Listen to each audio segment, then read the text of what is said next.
Tell us about the team as well and the amount of work they must put in. I mean, it is a phenomenal effort, isn't it, to get the technology to get round this famous old course. Yeah, I mean, they're making their own chassis out of carbon fiber, their own engines and their own battery packs. And, you know, Michael Rudder's my teammate this year. I don't know if that's been announced, but he'll be on the same bike as I will be. So as now. That's going to be fun. So it should be good. Yeah, it's all good. I think it'll be fun, and it's cool to ride the bikes as well without the noise and stuff. It's, you know, it's not like I want to stop riding the big bikes, but for sure it's a different experience on two wheels, and it's kind of a nice thing to, you know, you have the dirt track and the dirt bikes for training, and you got, you know, all the kind of good fun with the big super bikes. But this is something a little different, and at my age, it's nice to have something new to try. I don't think this has been asked, but what's it like for a rider? We've talked about the marshals and the spectators, that you can't actually really hear the thing. It's a bit of a whoosh as it goes past. But from a rider's point of view, what's that like? It's just really, honestly, it's dreamlike. It's just so quiet. All you hear is the wind, a little bit of the chain, but it's, you know, you're propelling yourself through the atmosphere at like 100 miles an hour, but you're not earning it. It's just a little surreal. It really is. It's truly cool. It's completely different. It's almost like you're going downhill on a canyon road. You put it in neutral and shut the motor off, and you're just coasting down the hill, but you're actually accelerating while doing it. It's a trip. Well, the TT0 covered then. I gather there's plans, negotiations, talks taking place about your other rides at the moment. There isn't one, but there are plans. I don't have anything locked in yet for this, but we'd like to get something solid and something competitive. I think that, you know, we can do some business and get in the top 10 if we've got the right equipment, and it's in negotiation. So hopefully we'll put something together soon so I can get some leathers made and that kind of thing. So yeah. Yeah, and finally, the TT in America. We've got another American. He's been here before, Jeremy Toy, coming back. Just give us an idea of how the TT is perceived over there in the United States. Yeah, it's definitely grown over those 6 years. This is my sixth time, I guess, in the last 5 years. It seems to be growing in a lot of the mainstream press and a lot of the real popular magazines and websites. The TT is on the map for sure. And it's cool to see Jeremy come back. He's an awesome guy and an awesome rider, and he got third at Macau this year. And he'll bring his A game with Mr. Mercer down here. Steve Mercer's going to have him on his team, so it's all good. I think it's going to be a lively team, that, isn't it, Mr. Mercer and Mr. Toy? Yeah, they'll be cracking some jokes, I'm sure. Ladies and gentlemen, he's come all the way over from the States for the press launch here to really push the TT0 message and sort some rides out elsewhere. American Mark Miller. Phil Read is one of the all-time great TT riders. An 8-time TT race winner, Phil also went on to win 8 World Championships titles, 5 of which were on Yamahas. 2011 sees Phil reunited with Yamaha to celebrate their 50th anniversary of GP competition.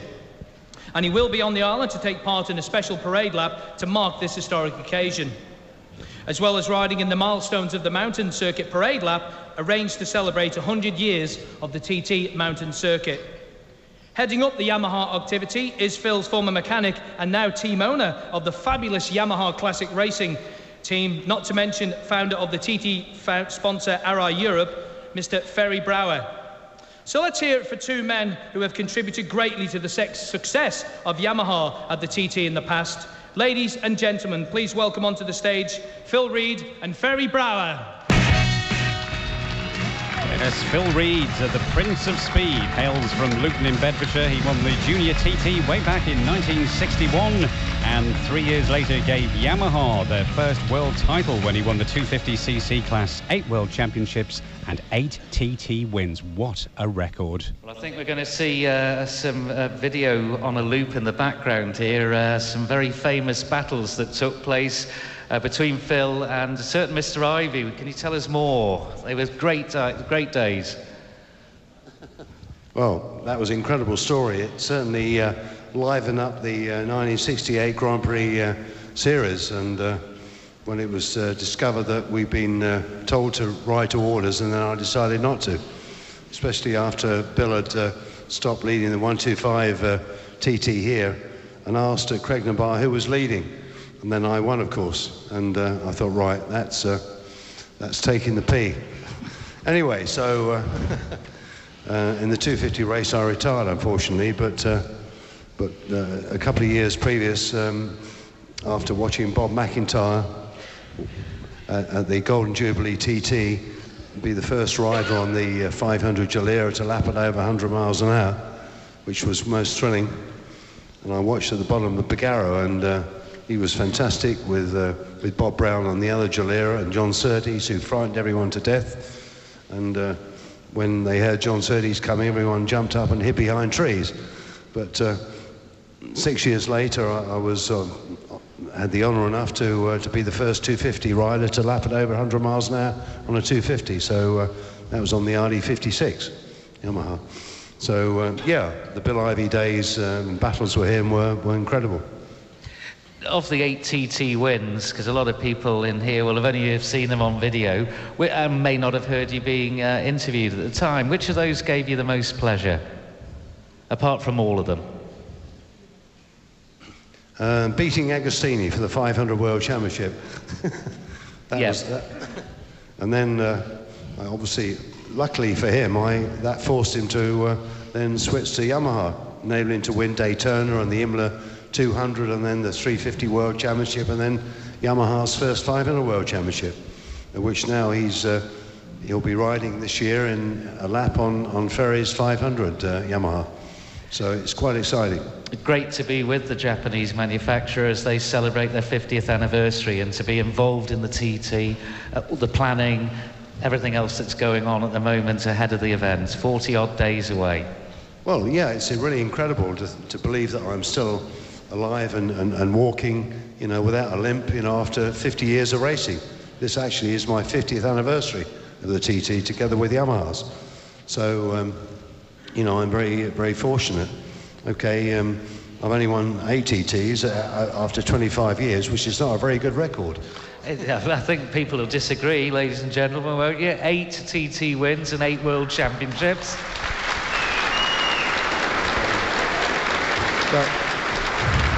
But it's a great thrill for me, again, to bring Ferry's 4-cylinder 250 Yamaha, and he's got the 125 4-cylinder, which, with the help of the Yamaha Motor Company Japan, he's rebuilt. And I was testing 10 days ago in Oschersleben. Alzheimer's first name is Alfred. Yeah, old age, But anyway, yeah. And at 72 years old, and I'm still competitive. Well, in classic racing. Fantastic to see you here, and let's talk to Ferry and tell us a little bit more then about the Yamaha Classic Racing team and what we can expect to see here at TT 2011. Well, the Yamaha Classic Racing team is just a hobby, more or less, but it turned out to become a second job. I retired from a ride 3 years ago, and I had many ideas and plans of what I was going to do. And I'm spending every day in the workshop now, and with my friends who come every Wednesday night. We made 22 bikes we have all together. We built the 125 and the 254s from scratch. I'm fortunate that Yamaha gave me all the drawings which they've been able to digitalize from 1961 up to 1992. I've got all the drawings, so that was a great help. And so every one of those bikes has been a big project. Yes, a very, very big project. We've built the 50cc, which Yamaha made in 1968, the 1254, 254. I've got 3 125 twins. We built Agos 1975 350. So it's basically the tires, the rims, a few other things is what we buy, and the rest we make. And they're going to be on a very special parade lap celebrating Yamaha's 50th anniversary. Absolutely. I was delighted and honored when Paul Phillips sent me the email if we could come to the Isle of Man to celebrate Yamaha's 50th anniversary. So I didn't need a second to think about that, and I said, okay, let's start working on that. So also Yamaha in 72, they decided no longer to come back to the Isle of Man, so Agostini couldn't ride Yamaha's in the TT, so it will be for the first time that Giacomo Agostini will be riding a Yamaha. And as his lordship here was talking about anniversaries, it's 40 years ago that we worked together and that we won the 250 TT, his last 250 win. So I was working on his bikes at the time, and I'm really, really glad and happy that he's riding my bikes now. Yeah, Ferry lived with me and worked with me for 2 years, and I taught him all he knew, all he knows. What not to do. Ladies and gentlemen, it's going to be a fantastic celebration for Yamaha this year. And, well, I've got to say it again, 8 TT wins, 8 World Championships. Phil Reed and Ferry Brower bringing his classic race team here. Michael Dunlop was one rider to push last year's 5-time winner Ian Huntington on a regular basis in 2010, and I'm sure he's going to push him again this year.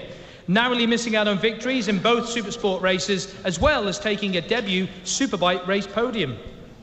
Having been courted by all the major TT teams in the off-season, Michael eventually decided to run his own team in the end, with support from the World Superbike Kawasaki squad, Paul Bird Motorsport. One of the most exciting prospects in the TT for years, still only 22. Michael is going all out for victory in this year's senior TT, and it will take a very, very brave man to bet against him. Ladies and gentlemen, from Northern Ireland, Michael Dunlop. And another very popular visitor to the shores. He joined his father and Uncle Joey in the TT record books in 2009 when he won the Supersport TT race on a 600cc Yamaha. This has been one of 6 podium finishes for the ever-popular Michael Dunlop. And he's now joined Tim Glover on the stage here at the Royal Hall in the Villa Marina for a talk on the sofa.